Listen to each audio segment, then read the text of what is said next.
தமிழ்ச்செல்வி பொறுமையாக சேதுபதி கிட்ட போயிட்டு, இங்கே பாருங்க, உங்ககிட்ட கொஞ்சம் நான் பேசணும், கொஞ்சம் வெளியே வரீங்களா அப்படின்னு கூப்பிடுறாங்க. என்னோட குழந்தைகளை நான் என் கூடவே கூட்டிட்டு போகலான்னு முடிவு பண்ணியிருக்கேன் அப்படின்னு சொல்றாங்க. சேது உடனே, இங்கே பாரு தமிழ், நான் உன் புருஷன் தானே, இன்னும் என் மேலே இருக்கிற கோவம் உனக்கு குறையவே இல்லையா அப்படின்னு கேட்குறாரு. கூடிய சீக்கிரத்தில் சேதுபதியும் தமிழ்ச்செல்வியும் குழந்தைங்களோட சேர்ந்து சந்தோஷமா வாழணும்னு நினைக்கிறவங்க கமெண்ட் பண்ணுங்க. சின்ன மருமகள் சீரியல்ல சேதுபதி ராஜாங்கத்துக்கு கால் பண்றாங்க. அப்பா, ஐஸ்வர்யாவை காப்பாற்றவே முடியலப்பா, இப்போதான் ஒரு 5 நிமிஷத்துக்கு முன்னாடி ஐஸ்வர்யாவோட உயிர் பிரிஞ்சிருச்சுப்பா அப்படின்னு ராஜாங்கத்துக்கிட்ட சொல்லி அழுகுறாங்க சேது. உடனே ராஜாங்கம், என்னையா சொல்கிற சேது? ஆமாப்பா, ஐஸ்வர்யாவை தேள் கடிச்சதுனால உடம்பு ஃபுல்லாக விஷம் ஏறி அது ரத்தம் ஃபுல்லாக பரவிடுச்சாம்ப்பா, அதனால் அவளை காப்பாற்றவே முடியலப்பா அப்படின்னு சொல்கிறாங்க. ராஜாங்கம் உடனே, நான் வீட்டில் எல்லா ஏற்பாடுகளையும் பார்க்குறேன், நீ ஐஸ்வர்யாவை எடுத்துக்கிட்டு உடனே வீட்டுக்கு வாப்பா அப்படின்னு சொல்கிறாரு. சரிப்பா அப்படின்னு சேதுபதி ஐஸ்வர்யாவை ஆம்புலன்ஸில் கூட்டிகிட்டு வீட்டுக்கு வராங்க. ஆம்புலன்ஸ்லேருந்து ஐஸ்வர்யாவை இறக்குறாங்க. அப்போ ஈஸ்வரியும் சித்ராவும் ஓடி வந்து ஐஸ்வர்யா மேலே படுத்து பயங்கரமாக அழுகுறாங்க. ஐஸ்வர்யா, நீ சேதுவோட சேர்ந்து வாழணும்னு தானே நாங்கள் நினச்சோம், ஆனால் அது நடக்கவே இல்லையே, உன்னோட கனவு நிலைக்கவே இல்லையே அப்படின்னு சொல்லிட்டு அழுதுட்டு இருக்காங்க. சித்ரா மெதுவாக ஈஸ்வரி காதுகிட்ட போகிறாங்க. ஏமா, நம்ம தான் தேள் விட்டோம்னு இங்கே யாருக்காவது தெரிஞ்சிருச்சுன்னா அவ்வளோதான் இல்லை அப்படின்னு சொல்கிறாங்க. ஈஸ்வரி உடனே, ஏ சித்ரா, எந்த நேரத்தில் எதை பேசணும்னு நமக்கு தெரியாதோ, நம்ம என்ன ஐஸ்வர்யாவை கடிக்கிறதுக்காக விட்டோம், இந்த மீனாட்சியை கடிக்கிறதுக்காக தான் விட்டோம், இதில் ஐஸ்வர்யாவோட உயிர் போகும்னு நம்ம கொஞ்சம் கூட நினச்சி பார்க்கவே இல்லை, வாயை வச்சுட்டு கம்முன்னு இரு அப்படின்னு சொல்கிறாங்க. அந்த டைமில் தான் சாவு சமாச்சாரம் செல்விக்கு போகுது. தமிழ்ச்செல்வியும் ஐஸ்வர்யாவோட இறுதி சடங்குல கலந்துக்கிறாங்க. அந்த நேரத்தில் சேதுபதி ஐஸ்வர்யாவை கையை பிடிச்சிட்டு அழுதுட்டு இருக்காங்க. தமிழ்ச்செல்வி அதை பார்த்துட்டு மனசுக்குள்ள, என்னதான் இருந்தாலும் கட்டின பொண்டாட்டி தானே, எந்த புருஷனாக இருந்தாலும் கண்டிப்பாக ஃபீல் பண்ண தான் செய்வாங்க அப்படின்ற மாதிரி மனசுக்குள்ளே நினச்சிக்கிறாங்க. அங்கே மீனாட்சியும் அழகரையும் தமிழ் பார்க்குறாங்க.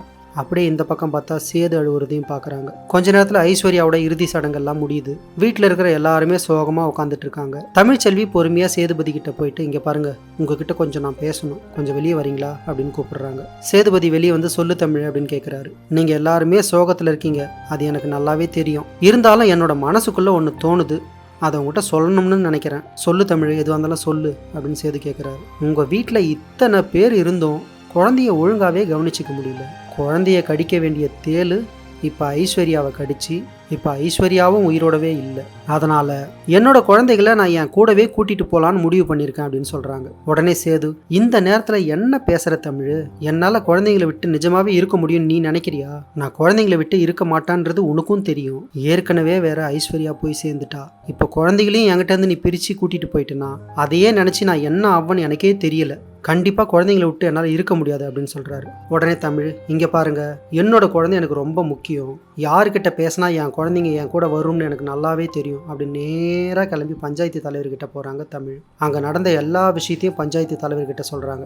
உடனே பஞ்சாயத்து தலைவர் ராஜாங்கத்துக்கு ஃபோன் பண்ணுறாரு. எல்லாரையும் பஞ்சாயத்துக்கு வர சொல்கிறாரு. பஞ்சாயத்து நடக்குது. பஞ்சாயத்து தலைவர் எழுந்து, இங்கே பாருங்க, தமிழ் சொல்கிறத பார்த்தா எல்லாம் கரெக்டாக இருக்குது, அதனால் இன்னிலிருந்து 2 குழந்தைங்களும் தமிழ்கிட்ட இருக்கிறது தான் நல்லதுன்னு எனக்கு தோணுது, ஏன்னா ஒரு பொண்ணுக்கிட்ட குழந்தைங்க வளர்ந்தால் தான் நல்லா வளரும்ன்றது எல்லாருக்கும் தெரியும், அதுவும் இவ பெத்த தாய் வேற, பெத்த தாய்கிட்ட குழந்தைங்களை கொடுக்கறதுனால நமக்கு ஒன்றும் பயம் இல்லை, சேது மீனாட்சியை கொண்டு வந்து தமிழ் கையில் கொடு அப்படின்னு சொல்கிறாரு. இங்கே சேதுபதி பயங்கரமாக அழுகுறாரு. உடனே ராஜாங்கம், இங்கே பார் சேது, அங்கே பஞ்சாயத்து தலைவர் சொல்கிறது நல்லது மாதிரி தான் எனக்கும் தோணுது, பஞ்சாயத்து தலைவர் சொல்கிறத கொஞ்சம் கேளு, நம்ம குழந்தைங்க தானே, அதை எப்போ வேணாலும் நம்ம போய் பார்த்துட்டு வரலாம் சேது, நீ கொண்டு போய் தமிழ்கிட்ட குழந்தைங்களை கொடு அப்படின்னு சொல்கிறாங்க. சேதுபதியும் குழந்தைங்களை தூக்கிட்டு போய் தமிழ் கையில் கொடுக்குறாரு. தமிழ் 2 குழந்தைங்களும் வாங்கிட்டு அங்கேருந்து கிளம்பி போயிடுறாங்க. அப்படியே 6 மாதம் கடந்து போகுது. இங்கே சேதுபதிக்கு குழந்தைங்க மேலே இருக்கிற பாசம் அதிகரிச்சுட்டே போகுது. குழந்தைங்கள பார்க்க முடியாமல் இங்கே தவிச்சு போகிறாரு. குழந்தைங்களோட ஞாபகமாகவே 6 மாதமாக சரியாக சாப்பிட்றதும் கிடையாது. அப்போ தான் கருப்பு வந்து, என்ன மாப்பிள்ள ஆச்சு உனக்கு, 6 மாதமாக சரியாக சாப்பிட மாட்டுற, சரியாக தூங்க மாட்டுற, உன் உடம்புக்கு எதாவது ஆச்சுன்னா என்ன பண்ணுறது அப்படின்னு ஃபீல் பண்ணுறாரு கருப்பு. சேதுபதி வந்து உடனே, மாமா, எனக்கு என் குழந்தைங்களோட இருக்கணும்னு ஆசையாக இருக்குது மாமா அப்படின்னு சொல்கிறாரு. அப்படியே மாப்பிள்ள, அப்போ நான் சொல்கிறத மட்டும் நீ கேட்பியா? உடனே சேதுபதி, சரிங்க மாமா, சொல்லுங்கள், நான் கேட்குறேன் அப்படின்னு சொல்கிறாரு. இங்கே பாரு மாப்பிள்ள, தமிழ்கிட்ட போய் நீ கொஞ்சம் பேசு, தமிழும் உன்னோட வாழணும்னு அங்கே ரெடியாக தான் இருப்பா, ஆனால் ஒன்று, அவன் மேலே எந்த தப்பும் இல்லைன்னு நீ நிரூபிச்சிட்டினா கண்டிப்பாக தமிழ் உன் கூட சேர்ந்து வாழணும்னு எனக்கு நம்பிக்கை இருக்கு மாப்பிள்ள அப்படின்னு சொல்கிறாரு. இங்கே சேதுபதியோட மனசுக்குள்ளேயும் கருப்பு மாமா சொல்கிறது என்னமோ கரெக்டாக தான் இருக்கும் அப்படின்னு தோணுது. இப்படியே சாப்பிடாம குழந்தைங்களை நினச்சி கொஞ்ச நாளில் சேதுபதிக்கு ரொம்ப உடம்பு முடியாமல் போகுது. அந்த வீட்டில் இருக்கிறவங்க எல்லாரும் ஹாஸ்பிட்டலுக்கு தூக்கிட்டு போகிறாங்க சேதுபதியை. அப்போ தான் அங்கே தமிழ்ச்செல்வி படிப்பெல்லாம் முடிச்சுட்டு சொந்தமாக ஒரு இலவச ஹாஸ்பிட்டல் ஓப்பன் பண்ணியிருக்காங்க. அந்த ஹாஸ்பிட்டலுக்கு தான் சேதுபதியை கூட்டிகிட்டு போகிறாங்க. சேதுபதியை ஐசியூ வார்டில் அட்மிட் பண்ணுறாங்க. திடீர்னு தமிழ்ச்செல்வி கதவு ஓப்பன் பண்ணி உள்ளே வரும்போது சேதுபதி படுத்திருக்கிறத பார்த்துட்டு அப்படியே அதிர்ச்சி ஆகுறாங்க. என்ன ஆச்சு இவருக்கு அப்படின்னு கேட்குறாங்க. கருப்பு வந்து நடந்ததை எல்லாத்தையும் சொல்கிறாரு. உடனே தமிழ், இங்கே பாருங்கள், உங்கள் எல்லாருக்கும் சொல்லிக்கிறேன், எல்லா பேஷண்ட்டையும் பார்க்குற மாதிரி தான் நான் இவரை பார்ப்பேன், அதே மாதிரி தான் நான் செக் பண்ணுவேன், இவருக்காக உரிமை எடுத்து நான் எதையும் பர்சனலாக எடுத்துக்கவே மாட்டேன் அப்படின்னு தமிழ் சொல்கிறாங்க. உடனே கருப்பு, ஏமா தமிழ், இப்போ கூட உனக்கு சேதுபதியை பார்த்தா கொஞ்சம் கூட இரக்கமே வரலையா? அவன் அப்படி என்ன பாவத்தை தான் பண்ணிட்டான்? இங்கே பாரு தமிழ், நீ கொஞ்சம் மனசு வச்சு சேதுபதியோட சேர்ந்து வாழ்ந்தினா அவன் கொஞ்சம் நல்லா இருப்பான்ல, அவன் உடம்பும் சீக்கிரமாக சரியாகும்ல. இவன் உடம்பு முடியாமல் போனதுக்கு காரணமே நீ தான் தெரியுமா? ஏன்னா 6 மாதமாக 2 குழந்தைங்களையும் அவனால் பார்க்கவும் முடியல, உன்னையும் பார்க்க முடியல. அந்த ஏக்கத்தில் தான் சேது இந்த நிலைமைக்கு போயிருக்கான் தெரியுமா? நீ மட்டும் சேதுபதியோடு சேர்ந்து வாழறன்னு சொல்லிட்டினா மாப்பிள்ளைக்கு கண்டிப்பாக உடம்பு சரியாயிடும் தமிழ், எல்லாமே உன் கையில் தான் இருக்குது தமிழ் அப்படின்னு தமிழ்கிட்ட சொல்கிறாரு கருப்பு. உடனே தமிழ் செல்வி கொஞ்சம் யோசிச்சுக்கிட்டே இருக்காங்க. அப்போ கருப்பு, ஏன் தமிழ், நானும் குழந்தைங்கள பார்த்து 6 மாதம் ஆச்சு, இப்போ உன் குழந்தைங்க எங்கே இருக்காங்க, நான் பார்க்கலாமா அப்படின்னு கேட்குறாரு. உடனே தமிழ், என்னோடய ரூமில் தான் குழந்தைங்க இருக்காங்க அப்படின்னு சொல்கிறாங்க. தமிழ் சொன்னதும் கருப்பு ஓடி போய் அந்த குழந்தைங்கள பார்த்து கண் கலங்கிட்டு இருக்காரு. தமிழ்ச்செல்வியும் சேதுபதிக்கு ட்ரீட்மெண்ட் பண்ணுறாங்க. ட்ரீட்மெண்ட் எல்லாத்தையும் முடிச்சுட்டு தமிழ்ச்செல்வி ரூம்லேருந்து வெளியே போகிறாங்க. கொஞ்ச நேரத்தில் சேதுபதியும் கண்ணு முழிக்கிறாரு. கருப்பு ஐசியூ வார்டுக்குள்ளே போகிறாரு. மாப்பிள்ளை, உனக்கு ட்ரீட்மெண்ட் பார்த்தது யாருன்னு தெரியுமா, எந்த டாக்டர்னு தெரியுமா?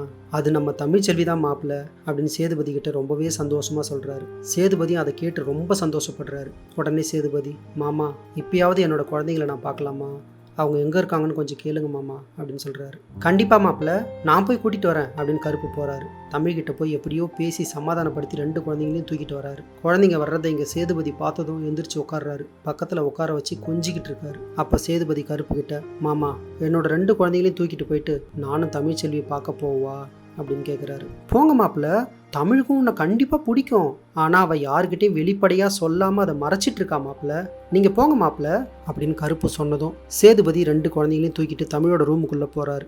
உள்ளே போகும்போது டேபிளில் பார்த்தா தமிழ்ச்செல்வி MBBS அப்படின்னு மரப்பலகையில் எழுதியிருக்கிறத சேதுபதி பார்க்குறாரு. அதை பார்த்து ரொம்பவே சந்தோஷப்படுறாரு. தமிழ் ஆசைப்பட்ட மாதிரியே அவளை நம்ம டாக்டர் ஆக்கிட்டோம், அந்த ஒரு பெருமை நமக்குள்ளே இருக்குது அப்படின்ற மாதிரி சேது சந்தோஷப்பட்டுக்கிட்டு உள்ளே போகிறாரு. உள்ளே போகும்போதே தமிழ்ச்செல்வி சேதுபதியை பார்க்குறாங்க. உடனே வாங்க உட்காருங்க, இப்போ உங்களுக்கு உடம்பெல்லாம் ஓகே தானே அப்படின்னு கேட்குறாங்க. சேது உடனே, என்ன தமிழ், எல்லா பேஷண்ட்டு மாதிரியும் என்னை ட்ரீட் பண்ணுறியா? நான் உன் புருஷன் தானே, இன்னும் என் மேலே இருக்கிற கோவம் உனக்கு குறையவே இல்லையா அப்படின்னு கேட்குறாரு. தமிழ்ச்செல்வி உடனே, இங்கே பாருங்கள், நிறைய பேஷண்ட் வெயிட் பண்ணுறாங்க, உங்களுக்கு இப்போ உடம்பு ஓகே தானே, நீங்கள் இன்றைக்கி டிஸ்சார்ஜ் ஆகிடுவீங்க, நீங்கள் வீட்டுக்கு போகலாம் அப்படின்னு லெட்டர் எழுதி கொடுக்குறாங்க. சேதுபதி அந்த லெட்டரை வாங்கிட்டு அங்கேருந்து கிளம்பி வீட்டுக்கு போகிறாரு. வீட்டுக்கு போனவர் ராஜாங்கங்கிட்ட, அப்பா, நான் தமிழ் ஹாஸ்பிட்டலில் பார்த்தேன்ப்பா, என்னோட 2 குழந்தைங்களையும் 6 மாதத்துக்கு அப்புறம் நான் பார்த்தேன்ப்பா, எவ்வளோ பெருசாக வளர்ந்துருக்காங்க தெரியுமாப்பா அப்படின்னு சந்தோஷத்தில் சொல்லிட்டு இருக்காரு. அவங்க இப்படி பேசிகிட்டு இருக்கிறத வெளியே இருந்து ஈஸ்வரி கேட்குறாங்க. உடனே ஈஸ்வரி, ஓஹோ, கதை இப்படி போகுதா, அவங்க 2 பேரும் ஒன்று சேர்ந்து வாழலான்னு முடிவு பண்ணியிருக்காங்களா, அவங்க ஒன்று சேரவே கூடாது அப்படின்னு நேராக ஃபோன் எடுக்கிறாங்க. வெளியே போய் அங்கே ஊரில் இருக்கிற ஒரு பெரிய ரவுடிக்கு ஃபோன் பண்ணுறாங்க. ஃபோன் பண்ணி அந்த ரவுடிக்கிட்ட தமிழை பற்றி பேசுகிறாங்க. அப்படி அவங்க பேசிகிட்டு இருக்கிறத சேதுபதி கேட்டுடுறாரு. அப்போ தான் சேதுபதிக்கு உண்மையே தெரிய வருது. உடனே சேதுபதி மனசுக்குள்ளே, ஓ, இது எல்லாத்துக்குமே காரணம் ஈஸ்வரி சின்னம்மா தானா, இத்தனை நாள் இந்த உண்மை நமக்கு தெரியாமல் போச்சு, இதை நம்ம சும்மாவே விடக்கூடாது அப்படின்னு சேதுபதி அங்கேருந்து திரும்பவும் நேராக ஹாஸ்பிட்டலுக்கு கிளம்பி போகிறாரு. நேராக தமிழ்ச்செல்வி ரூமுக்குள்ளே போகிறாரு. தமிழ் உடனே, என்ன திரும்பவும் வந்திருக்கீங்க, உடம்புக்கு ஏதாவது முடியலையா அப்படின்னு சொல்லி கேட்குறாங்க. சேதுபதி உடனே, இல்லை தமிழ், உனக்கு ஒரு பெரிய பிரச்சனை, உன்னை காப்பாற்றணுன்றதுக்காக தான் நான் இங்கே வந்திருக்கேன், எனக்கு இப்போ தான் எல்லா உண்மையும் தெரிய வருது, தமிழே, உன் மேலே எந்த தப்பும் இல்லைன்றதை இப்போ நான் எல்லாருக்கும் நிரூபித்து காட்ட போகிறேன் அப்படின்னு சொல்லி பேசிகிட்டு இருக்கும்போது ரவுடிங்க உள்ள ரூமுக்குள்ளே வந்துடுறாங்க. அந்த ரவுடிங்க நேராக தமிழ்ச்செல்வி கிட்ட போகிறாங்க. சேதுபதி அந்த ரவுடிங்களை எல்லாரையும் அடித்து போட்டு தமிழ்ச்செல்வியை காப்பாற்றுறாரு.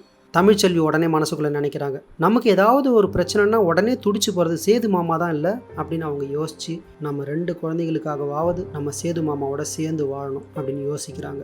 உடனே மனசு மாறி குழந்தைங்களை கூட்டிக்கிட்டு பெரிய வீட்டுக்கு மருமகளாக போகிறாங்க. இதை பார்த்து ஈஸ்வரி பயங்கரமாக அதிர்ச்சி ஆகுறாங்க. ராஜாங்கத்துக்கும் எல்லா உண்மையும் தெரிய வருது. உடனே ஈஸ்வரி, சித்ரா எல்லாரையும் வீட்டை விட்டு அடித்து துரத்துறாரு ராஜாங்கம். இப்போ தான் அந்த வீட்டுக்கு நல்ல காலமே பிறந்திருக்கு. கூடிய சீக்கிரத்தில் சேதுபதியும் தமிழ்ச்செல்வியும் குழந்தைங்களோட சேர்ந்து சந்தோஷமாக வாழணும்னு நினைக்கிறவங்க லைக் பண்ணுங்கள், ஷேர் பண்ணுங்கள், கமெண்ட் பண்ணுங்கள்.